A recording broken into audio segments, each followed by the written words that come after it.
Yes, reka nongere mbasuhuze bahe ikaze mu mwese tubana hano kuri Ibakwe Media TV. Reka rero mbabwire ko ibintu bihindutse ku kibuga cy'imirwano, ibintu birahindutse muri aka kanya. Igice cy'ingenzi cya Warikare kimaze kwinjirwamo n'abarwanyi ba M23 n'amakuru yihutirwa cyane aturutse ku mirongo y'urugamba. Tujye guhita dukomozaho muri aka kanya muri amakuru yo kuri uyu mugoroba wo kwa gatanu tariki 27 Werurwe 2026. Reka nkubwire ku barwanyi ba M23 bakomeje kuva mu bice bitandukanye bagiye bafata gahoro gahoro. Ikigamijwe n'iki turabikomozaho. Ni nyuma yuko ku munsi w'ejo twari twabigarutseho mu buryo bumwe cyangwa se ubundi tubabwira ko abarwanyi ba Emmanuel Sultani Makenga, General Sultani Makenga bahisemo gufata ibitwaro byabo basohoka mu bice bitandukanye byo muri teritwari ya Robero. Aha ni muri Kivu y'Amajyaruguru. Uduce rero bagiye barekura n'uduce tw'ingenzi cyane two muri iyi teritwari turimo agace ka Kipese kagaragayemo abasirikare ba M23 basohokana ibikoresho bitandukanye by'umwihariko nk'ahitwa Kipese n'ahandi hagiye hatandukanye nk'ahitwa Lunyasenge, Bukununu, Musiya ndetse na Zakatondi muri teritwari ya Rubero ni muri Kivu y'Amajyaruguru. Aba barwanyi nyuma yo gusohokamo abenshi ngo bageze ni Warikare. Iyi ni reprise strategique niko abantu benshi babyise kubera ko kuri ibice nta mirwano yari yabaye, nta gikuba cyari cyacitse ku kibuga cy'imirwano muri teritwari ya Rubero. Abenshi bibazaga impamvu M23 kuri ibi bice rero batangiye gusobanukirwa impamvu nyayo nyuma yuko bimaze kumenyekana ko hari abakobando ba M23 bakomeje kwinjizwa hariya muri teritwari ya Warikare muri Kivu y'Amajyaruguru. Aha ngaha rero turaje turebera hamwe umugambi nyakuri M23 ifite. Hanyuma turava muri Warikare tunyarukire mu bindi bice bitandukanye nko muri Ovira. Ndababwira amakuru ari guturukayo, hari gukorwa igisa n'igenzura riri gukorwa na Fonarev raza kumenya iyo ariyo ngiri mu butumwa bw'akazi. Nabonye amafoto n'amavideo rwose batambagira mu bice bitandukanye bya Kavimvira, nimwe muri secteur muri commune eshatu zigize teritwari ya Ovira. Ndaje mbabwire byinshi kuri aya makuru gatanu kuri gatanu. Hanyuma igisirikare cya Republika ya Demokarasi ya Kongo gikomeje guhundagazwaho ibikoresho ngo bizakibera impamba yo guhangana n'umutwe wa M23 ndetse no kuwuhangamura. Aka kanya rero Uganda yongeye gufasha Kongo mu buryo budasanzwe ku kijyanye no kubona ibikoresho bizafasha coalition guhangana n'umutwe wa M23. Kinshasa yaguze intwaro ziremereye muri Uganda. Ndaje mbabwira ibyizo ntwaro ibyo ari byo, ariko kandi muze kumbwira muri comment icyo mwumva ziza gufasha, kuko muraza gusobanukirwa byinshi kuri izo ntwaro ndetse n'icyo zishobora kuza gufasha abo ku ruhande rw'igisirikare cya Kongo n'abambari bacyo. Hanyuma Loni ku munsi w'ejo habaye inama ya Loni yiga ku mutekano burasirazuba bwa Kongo. Icyo u Rwanda rwavuze rero rwasobanuye mu by'ukuri byinshi birambuye, rukomoza ku gusenya umutwe wa FDLR ugizwe hanini n'abasize bahekuye u Rwanda muri jenoside yakorewe abatutsi. U Rwanda rero ngo rusanga kurandura FDLR ari ingenzi mu kurangiza intambara muri iki gihugu cya Repubulika Iharanira Demokarasi ya Kongo. Byaje bikurikira igisa nk'imyanzuro yafatiwe muri iyi nama ku munsi w'ejo, dore ko twabwiye yuko imbere y'akanama Kaloni gashinzwe umutekano n'amahoro hari harebwe cyangwa se Leta Zunze Ubumwe za Amerika byavuzwe ko zisa n'izibasiye u Rwanda zirusaba gukura ingabo ku butaka bwa Repubulika Iharanira Demokarasi ya Kongo. Reka tuze rero turebera hamwe icyo u Rwanda ruvuga ku bijyanye n'imyanzuro, ariko kandi n'igikwiye gukorwa kugira ngo amahoro n'umutekano biboneke murasirazuba bwa Kongo. Hanyuma General Muhozi Kainerugaba yagize atya yidoga ko UPDF yafata Tehran bitarenze ibyumweru bibiri. Turaje tubabwiraho gatanu ku kandi. Hanyuma ariko ikindi tubabwiraho RDF yasobanuriye ba defense attaché uko umutekano wifashe mu karere. Hanyuma reka kandi tuze no gukomoza ku rubanza rwa Ingabire Victoire Umuhoza. Uyu yatsinzwe urubanza yerezemo ingingo zitandukanye tuza kuba turebera hamwe gatanu ku kandi. N'ibindi bigezweho muri aka karere k'ibiyaga bigari turabivimuzi gatanu kuri gatanu bahaye ikaze. Reka kandi nanabibutse ko byoroshye cyane gukomeza kwibanira natwe hano kuri Ibakwe Media TV. Ni subscribe cyangwa sabone, ubundi bindi rwose bari ibyacu ubusabwa kubiduharira. Reka mpere Uvira gato. Aha Uvira reka mbariho mpera. Ni Fonarev yakoze ubutumwa bw'akazi Uvira ngo bugamije gusuzuma uko ibintu byifashe ku bijyanye n'imva rusange yavuzwe hariya muri axe za Kavimvira no kumenya ibikenewe ku bahuye n'ibibazo by'intambara aba victim ndetse no gushimangira ubufatanye n'inzego z'ubuyobozi ngo ndetse n'abafatanyabikorwa bo mu nzego zitandukanye ngo habayeho gusura ahabereye ibikorwa ikizwi nka descente de terrain Ikavimvira ndetse n'ahitwa Kilomoni aho byitabiriwe n'inzego z'ubuyobozi bw'intara, inzego z'ubutabera n'abafatanyabikorwa bagiye batandukanye. Ubwo rero bikavugwa ko nyuma y'ubu butumwa mu minsi iri imbere hazatangizwa ibikorwa bifatika ngo bigamije gukemura ibibazo byagaragajwe, hazatangizwa kandi no kunoza uburyo bwo gutabara no gukorera ku rwego rwaho ikibazo kiri. Iyi FONAREF nyibabwiye cyangwa se mu buryo bwo kwisobanura ni impine y'ijambo ry'igifaransa ni Fonds National de Réparation de Victimes, bivuze ko ni ikigo cya leta ya Repubulika ya Demokarasi ya Kongo gifite inshingano zo gufasha no gutabara bahohotewe n'intambara n'ihohoterwa muri rusange, kubaha indishyi, kubafasha gusubira mu buzima busanzwe ndetse no gushyigikira ubutabera ku byaha byakorewe abaturage. Ubwo rero mu magambo magufi FONAREF igamije gufasha abahuye n'ingaruka z'intambara n'ihohoterwa kugira ngo bongere kubaho neza no guhabwa uburenganzira bwabo. Yes, nibyo ngibyo biri kuvugwa Uvira n'ubwoba bwinshi ku baturage nyuma y'uko bigaragaye ko igisirikare cya Kongo gikomeje gukora iyo bwabaga ngo gihangamure M23 ndetse bikagaragara neza ko urujya n'uruza rw'abasirikare bakomeje kuva i Bujumbura mu Burundi binjirira hariya Kavimvira biteguye urugamba kandi rushobora kuza kuba ari urugamba rw'imbaturamugabo bagomba kwesuranamo n'umutwe wa M23 utari kure y'imisozi yunamiye umujyi wa Uvira. Ikindi kiri kuvugwa ni ibikoresho igisirikare cya Repubulika ya Demokarasi ya Kongo cyahawe. Bivuga ko rwose Kinshasa bakomeje gushyira imbere intambara no gukora iyo bwabaga kugira ngo bayitegure mu buryo budasanzwe. Kugura ibikoresho byo ntitubigaruka ejo ndi twabwiraga ibikoresho byaguzwe muri Serbia, harimo drone, harimo n'ibindi bibunda bidasanzwe birasa za muzinga byururikijwe hariya ku kibuga cy'indege cyitiriwe Mikel Ndadaye cya Bujumbura mu Burundi. Hanyuma havuzwe n'ibindi bikoresho nk'indege zakomeje kugurwa mu Bushinwa zo mu bwoko bwa drone, CH-4 n'izindi zitandukanye. Ariko kandi aka kanya mu gihugu cya Uganda noneho murabizi ko ari uruganda rukora intwaro ziremereye. Kinshasa rero ni kimwe mu bihugu byabaye cyangwa se byaje kwisonga mu guteza imbere urwo ruganda. Ngo Kinshasa rero yaguze imodoka z'intambara 80 zo mu bwoko bwa Tornado 4X4 iba kimwe mu bihugu bya mbere byo ku rwego mpuzamahanga biguze ibikoresho bikorerwa hariya mu nganda z'ingabo za Uganda zigenda zitera imbere uko bwije nuko bukeye. Izi modoka rero zo mu bwoko bwa Tornado 4X4 zigera kuri 80 zo Kinshasa yaguze. Hanyuma izi modoka ngo zagenewe gutwara abasirikare, zagenewe gukora amarondo no kurinda amamodoka ari mu rugendo, ndetse n'ubwoko bw'amakonvoyi. Ubu bwoko rero bwa MRAP ngo bufasha kongera ubushobozi bw'ingabo mu kwimuka ndetse no mu mutekano w'ibikorwa bya gisirikare. Uganda rero muri rusange ikaba iyungukiye kuri Felix Tshisekedi rugikubita ku kijyanye no kumugurisha intwaro zigezweho. Hanyuma ubwo ni intwaro zigiye kwifashishwa nyine ku mirongo y'urugamba. Ubwo niba tuvuga 80 imodoka 80 z'intambara, ubwo dufatemo nkeya tuzigere M23 kubera ko zimwe bazazishimuta cyangwa se bazazifata nkuko byagiye bigenda no mu bice bigiye bitandukanye. Hanyuma ikindi twagarukaho, reka tugaruke muri teritwari ya Walikale turebera hamwe ibiri kuvugayo maginga ya iyi teritwari. Iravugwa mu makuru akomeye cyane ndetse ateye ubwoba iri guturuka n'ubundi ku mirongo y'urugamba, amakuru agaragaza imyiteguro y'urugamba mu buryo budasanzwe. Ariko naho muri Walikale hakaba hamwe mu hari kuvugwa ukuva mu bice kw'abarwanyi ba M23. Urujya n'uruza rw'abarwanyi b'uyu mutwe rwagaragaye cyane ku munsi w'ejo kuwa kane tariki 26 Werurwe, rugaragara cyane cyane mu duce twinshi two muri teritwari ya Walikale iherereye muri Kivu ya ruguru, cyane cyane ahitwa Minjenje ndetse na Mpeti, ni muri groupement ya Kisimba ndetse n'ahitwa ngo ni muri Kanune muri groupement ya Ikobo. Aha Kanune ngira ngo murabyibuka tumaze iminsi twabwira iby'imirwano imaze iminsi ihabera.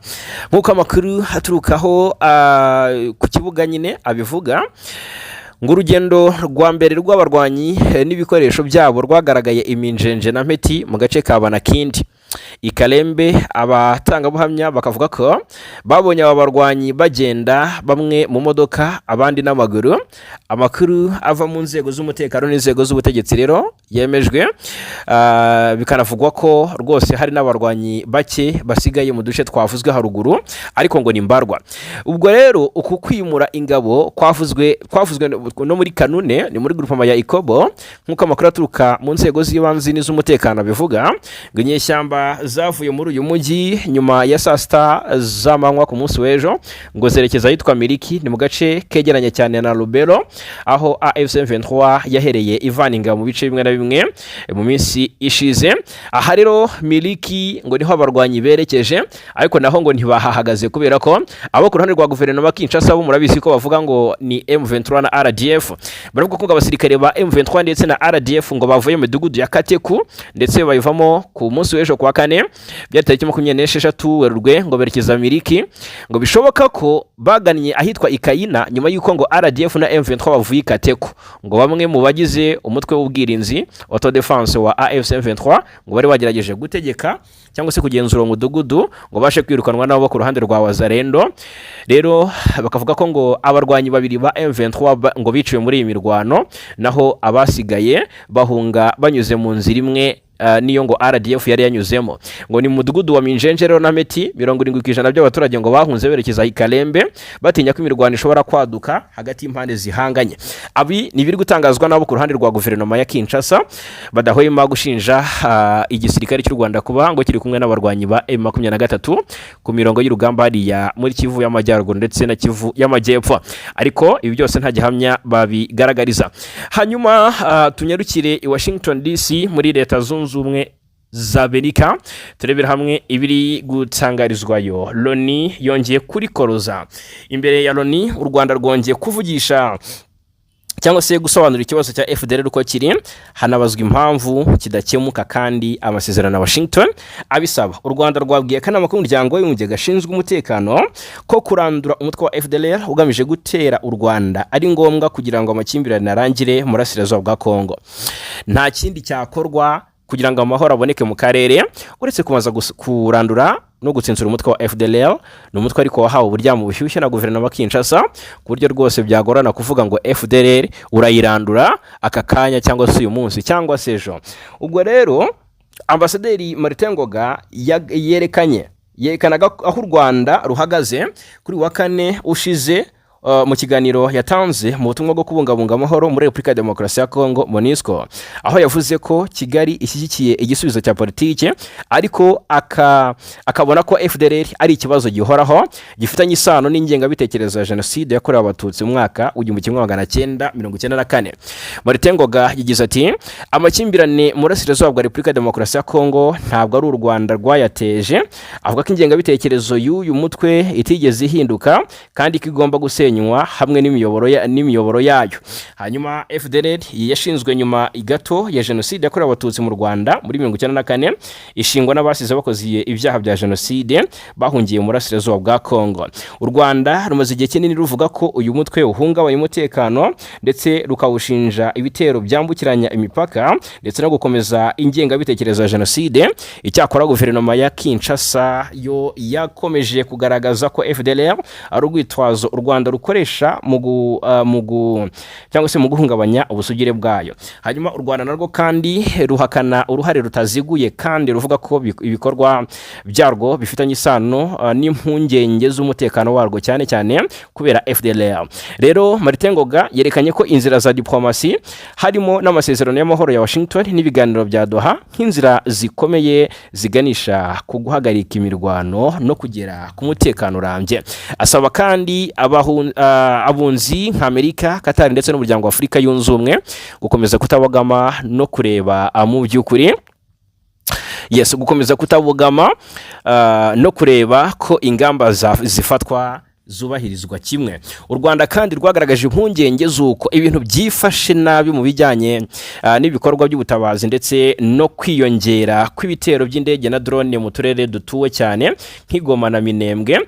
Ambasaderi Martin Ngoga rero avuga ko ibitero nk'ibi byahitanye abasivile kandi bibangamira umuhate ndetse ubwo n'umuhate wo kugera ku mahoro birumvikana.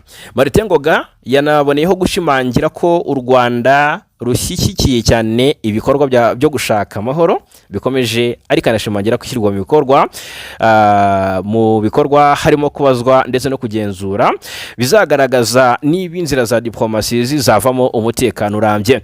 Yes, hanyuma urubanza rwa Ingabire Victoire rwarangiye rutsinzwe. Urukiko rw'ikirenga rwashimangiye ko ingingo y'106 y'itegeko nshinga y'itegeko rigenga imiburanishirize y'imanza nshinjabyaha itanyuranyije n'ibiteganywa na zimwe mu ngingo z'itegeko nshinga. Rutegeka ko ikirego cyatanzwe na Ingabire Victoire Umuhoza nta shingiro gifite.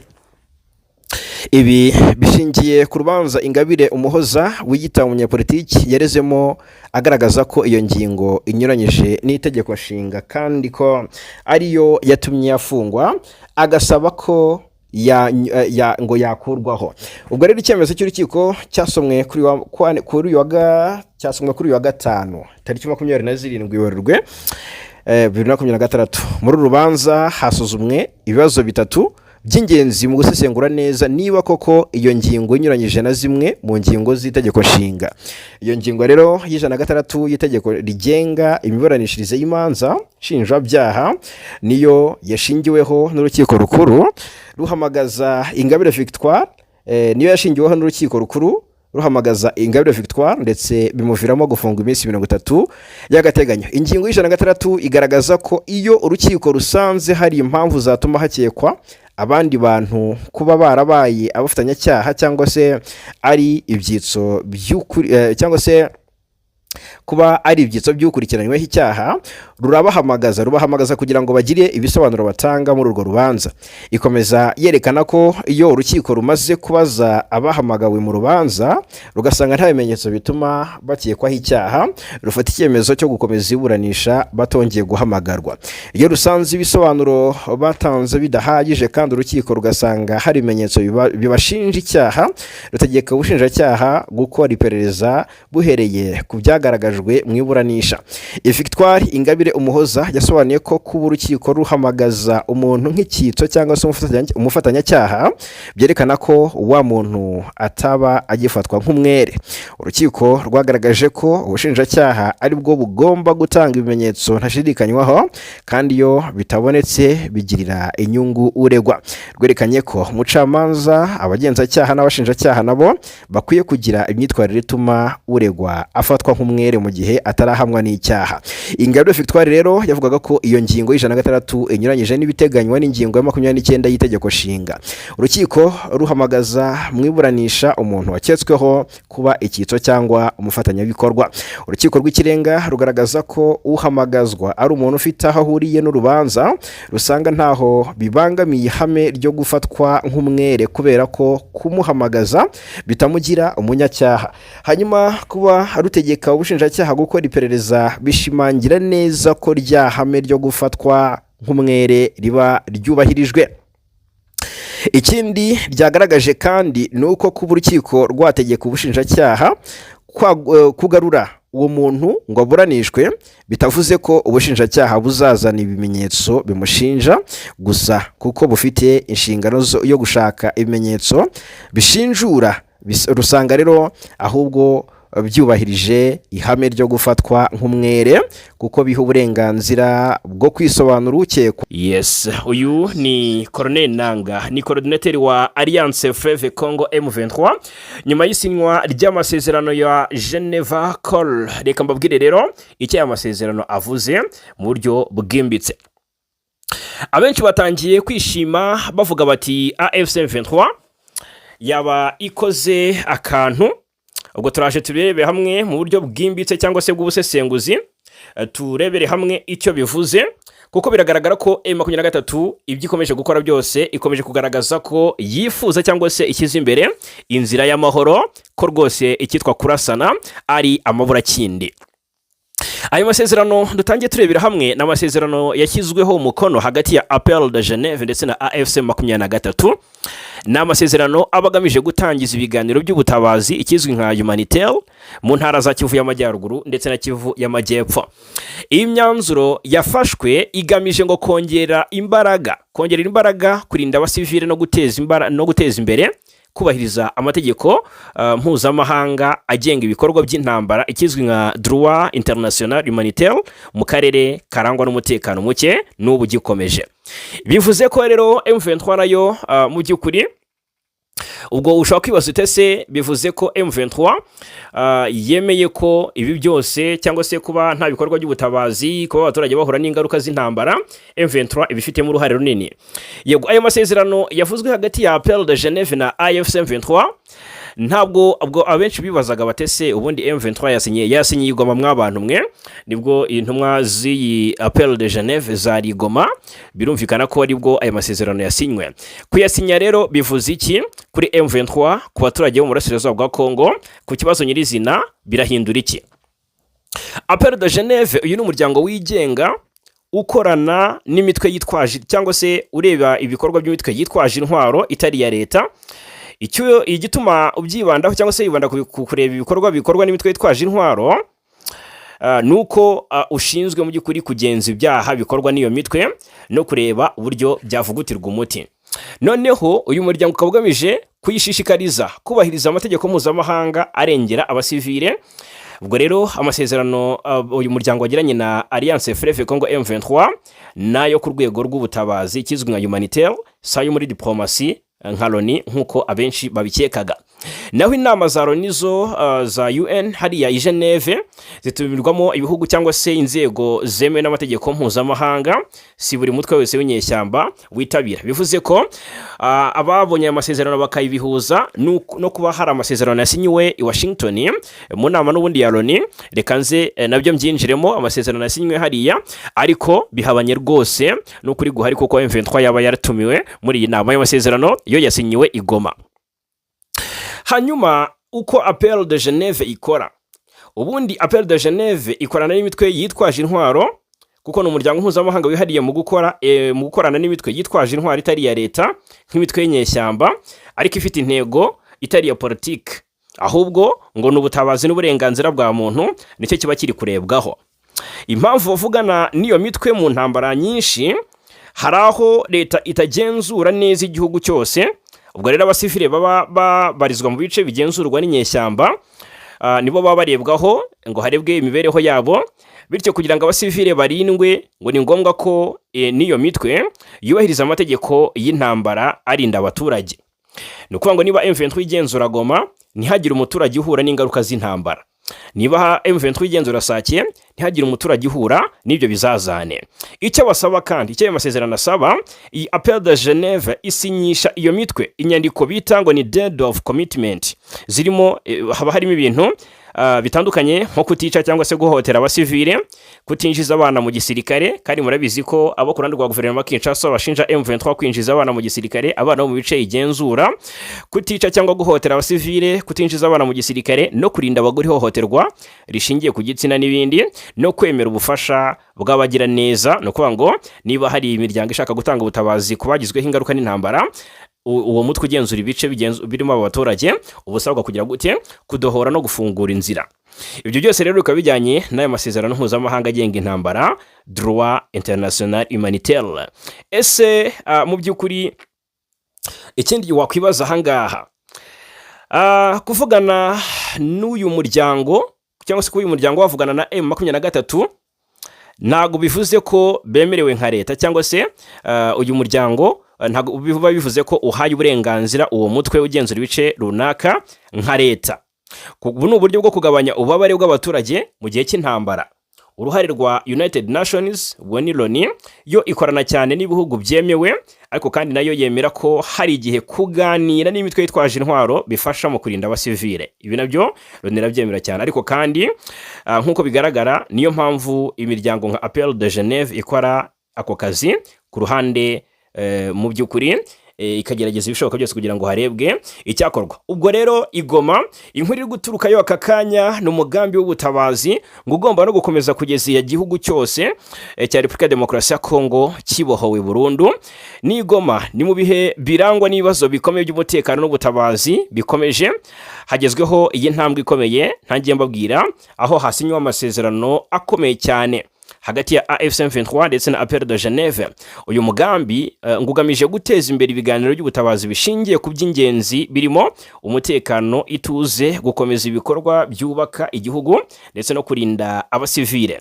Ariko kandi uretse akamaro kako kanya, aya masezerano afite indi ntego y'ingenzi ngazakomeza kubahirizwa mu gihe kirekire, ngo si ngombwa mu by'ukuri ngo si igikorwa cyako kanya cyangwa se gishingiye ku bihe runaka, ahubwo ni umugambi ugomba gukomeza gushyirwa mu bikorwa kugeza Repubulika ya Demokarasi ya Kongo ibohowe bya burundu. Ibi rero bikagaragaza ubushake bwo gukomeza inzira ihamye igenda buhoro buhoro ariko igana ku ntego ya nyuma. Ni mu gihe abaturage bagihanganye n'umutekano muke uhoraho mu burasirazuba bwa Kongo, bivugwa ko uterwa n'ubutegetsi bwa Perezida Tshisekedi n'ibikorwa byawo by'urugomo. Kugarura ituze bikasaba mu by'ukuri bisaba ibikorwa bihoraho ngo kandi bikomeza. Ibi rero ngo ni nabyo ayo masezerano ashyira imbere, gushyiraho uburyo burambye bwo gutanga ubutabazi bushingiye ku kubahiriza amategeko mpuzamahanga agenga intambara no kurinda abasivile mu bice byose byabohowe. Uyu mugambi rero w'igihe kirekire ngo wongera icyizere mu bikorwa biri gukorwa, utanga ubutumwa bukomeye ku baturage ba Kongo ko hari ubushake bwo gukomeza ibikorwa byatangiye ndetse no kubishyira ku murongo cyangwa se mu murongo uhoraho kugeza igihe amahoro yuzuye n'ubusugire bw'igihugu bizagerwaho na Alliance Fleuve Congo M23. Ubwo rero mu bikorwa bifatika ibivuze ko gahunda ziteganyijwe zitazagira igihe ntarengwa cyangwa ngo zigire zishingire ku mihindagurikire y'ibihe, ahubwo ngo zizakomeza guhindurwa no kunozwa uko bikenewe kugira ngo zisubize neza ibibazo by'ubutabazi kugeza igihugu cyose kibohowe burundu. Ni ku rwego rw'igihugu no ku rwego mpuzamahanga uyu mugambi uhoraho ngo ni ikimenyetso gikomeye ugaragaza ndetse ko kurinda abasivile no kubahiriza amategeko y'ubutabazi atari ibintu byo kwitaho rimwe na rimwe, ahubwo ngo ni inkingi z'ingenzi zizakomeza kubahirizwa, gutezwa imbere kugeza ku ndunduro y'ikorwa ryo kubohora igihugu. Bityo aya masezerano ngo arenze kuba inyandiko isanzwe ishyizweho umukono, ahinduka igikoresho cy'igihe kirekire, ikimenyetso cy'icyerekezo n'ishingiro ryo kubakiraho amahoro arambye muri Repubulika ya Demokarasi ya Kongo. Arasinywe rero, nimumbwire muri comment icyo mubona aza gufasha abaturage bahariya mu burasirazuba bwa Repubulika Iharanira Demokarasi ya Kongo. Turi ku isinywa ry'amasezerano, reka turebera hamwe nandi biri kuvuga ko yasinywe. Ubwo turanyarukira na hariya i Washington DC muri Leta Zunze Ubumwe za Amerika, tunyarukire i Geneve mu Suisse, turebe byinshi biri kugenda bitangazwa aka kanya. Reka duhere kuri aya masezerano. Bivugwa ko Washington yatanze umuburo kuri Kigali isaba u Rwanda gukura ingabo zayo ruzarwo ngo murasirazuba bwa Repubulika ya Demokarasi ya Kongo. Tubijyanirane n'uburyo bitangazwa neza ko murabizi ko ku munsi w'ejo tariki 26 habaye inama ikomeye cyane ya Loni yigaga ku mutekano ku butaka bw'urasirazuba bw'igihugu cya Kongo ndetse no mu karere. Hafashwe ibyemezo bikomeye ngo kugira ngo hirindwe imibabaro mishya ndetse no guhana abakora ihohoterwa. Ibyo MONUSCO yatangaje ahangaha mbabwire, ariko kandi n'ibijyanye n'amasezerano bivuga ko u Rwanda na Kongo byasinye, reka nze mbibabwireho. Ni mu nama yitwa ni Conseil de Sécurité de l'ONU yiga ku kibazo cya Repubulika ya Demokarasi ya Kongo. Yabaye kuri wa kane tariki 26 Werurwe 2026. Masadi Bolosi, umujyanama mukuru wa Perezida Donald Trump wa Leta Zunze Ubumwe za Amerika, ariko kandi wibanda cyane ku bibazo bya Afurika, yatanze ubutumwa bukomeye mu izina rya Leta Zunze Ubumwe za Amerika. Yatangiye ashimira intambwe yatewe binyuze mu masezerano ya Washington yasinywe ku ya 4 Ukuboza umwaka ushize, ariko agaragaza uko utishimira cyane ibyo yise ukwiyongera kw'ibikorwa by'u Rwanda ahubwo ko ari ukunyuranya n'ayo masezerano ku buryo bweruye. Amerika yamaze gufatira ibihano ingabo z'u Rwanda, murabizi RDF hamwe n'abasirikare bakuru bane bayo. Uyu mudiplomate rero yongeye gusaba ko ingabo z'u Rwanda ziva ku butaka bwa Repubulika ya Demokarasi ya Kongo ako kanya, kubahiriza ubusugire bwa Kongo nabyo bigakorwa, no gusaba Kinshasa guhangana no guca intege umutwe wa FDLR ugizwe hanini n'abasize bahekuye u Rwanda. Yanagaragaje ko ari ngombwa kugarura ububasha bwa leta mu ntara za Kivu, nubwo ngo Kivu y'amajyaruguru n'iy'amajyepfo bikongera kugenzurwa n'ingabo za leta. Masadi Borosi yateye ibuye mu kirere ngo ndetse no kurwanya isahurwa rikabije ry'umutungo kamere rivugwa nk'imwe mu mpamvu nyamukuru z'iyi ntambara. Yashimye kandi uruhare rwa MONUSCO ndetse n'ibiganiro by'ubuhuza biri gukorwa na leta ya Qatar n'ibihugu bya Afurika, asoza avuga ko amahoro arambye azagerwaho gusa igihe impande zose zizagera ubushake nyakuri bwo kubahiriza amasezerano n'agahenge. Anakomeza atanga ubutumwa bw'ihumure nyuma y'urupfu rw'umukozi w'Umufaransa ukora ibikorwa by'ubutabazi wapfuye mu gitero cyabereye i Goma tariki 11 Werurwe muri 2026, ari we Karine Buse wazize kira gitero cya drone z'igisirikare cya Repubulika ya Demokarasi ya Kongo muri quartier Himbi hariya mu mujyi wa Goma. Ni muri Kivu y'amajyaruguru hagenzurwa na M23. Ubwo rero abenshi bati nyamara iby'ingamba z'ubwirinzi u Rwanda rwashyize ku mipaka, ayo masezerano nubwo avuga ko zizakurwa nyuma y'isenywa rya FDLR, ariko abayasinyishije cyangwa se abahuriye muri iyi nama batarimo u Rwanda birumvikana barasa nabo bashaka ko u Rwanda rubanza gukuraho ingamba z'ubwirinzi nk'uko rubisabwa. FDLR yasenywe ryari? Hakozwe iki nyuma y'ari amasezerano yasinywe ko Kinshasa isabwa gusenya FDLR?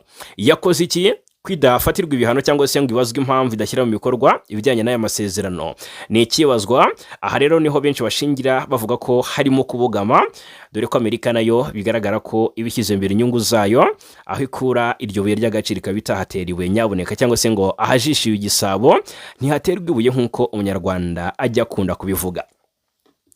Ikijyanye n'imiyoborere myiza mu burasirazuba bwa Kongo ngo ibintu bizahinduka cyangwa se bikazahinduka ukuri. Uwitwa Vivian Van de Pel hari ibyo yatangaje, ati ndahamagarira impande zose kubahiriza ibyo ziyemeje kugira ngo hagabanywe icyuho kiri hagati ya diplomasi n'ibiri kubera ku butaka mu mutekano, kandi ndasaba akanama gashinzwe umutekano gufata ibyemezo bikomeye kugira ngo hirindwe imibabaro mishya no guhana abakora ihohoterwa. Ni MONUSCO yo ngo izakomeza kuba hafi y'abasivile kandi ibashyigikire, niko byatangajwe n'umuyobozi w'agateganyo wa MONUSCO mu ijambo rye kuri we ni Viviane Van de Pel. Ibikorwa by'ubutabazi byonyine ntibishobora gukemura ibibazo byose, cyane cyane ko abakora ibikorwa by'ubutabazi bakomeje kwibasirwa nk'abandi bafatanyabikorwa ba Repubulika ya Demokarasi ya Kongo. Yasabye kubahiriza amategeko mpuzamahanga arengera ikiremwa muntu ndetse no kurinda abakozi b'ubutabazi kugira ngo badakomeza kugabwaho ibitero.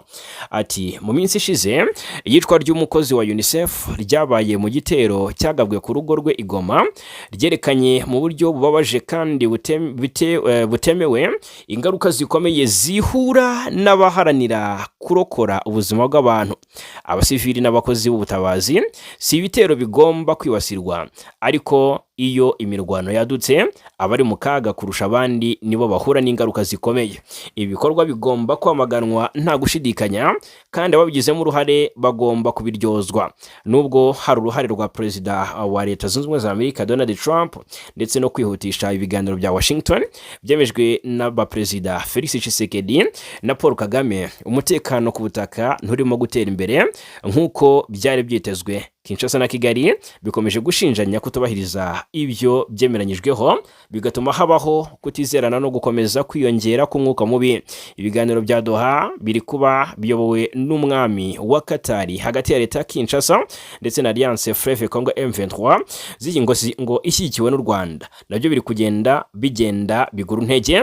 Byari bigamije kandi kongerera imbaraga amasezerano ya Washington, bikemura impamvu nyamukuru z'iyi ntambara zirimo kugarura ububasha bwa leta no gusubiza mu buzima busanzwe imitwe yitwaje intwaro intwaro cyangwa se abagize imitwe twaje intwaro, ariko kugeza ubu ntibiragera ku musaruro ugaragara. Ingamba zimwe na zimwe zari zarafashwe zirimo uburyo bwo guhagarika imirwano, itangazo ry'amahame n'amasezerano rusange ntibirashyirwa mu bikorwa. Uku kudindira kwa diplomasi gukomeje gutuma imirwano ikaze yongera kubura mu burasirazuba bwa Kongo. Byongeye kandi ibiganiro by'igihugu imbere mu gihugu, dialogue national, bisabwa n'abatandukanye mu rwego rwa politiki n'imibereho, nabyo byaradindiye cyane, byatinze gutangizwa. Hanyuma Tshisekedi akomeje gutsimbarara ku mwanya we, avuga ko igikorwa nk'icyo kigomba gutangizwa gusa n'ubuyobozi bwe, nubwo hari inyandiko y'inzira ikizwi nka feuille de route iherutse gutangazwa n'amadini atandukanye. Nibyo ngibyo rero biri gutangarizwa muri iyi nama.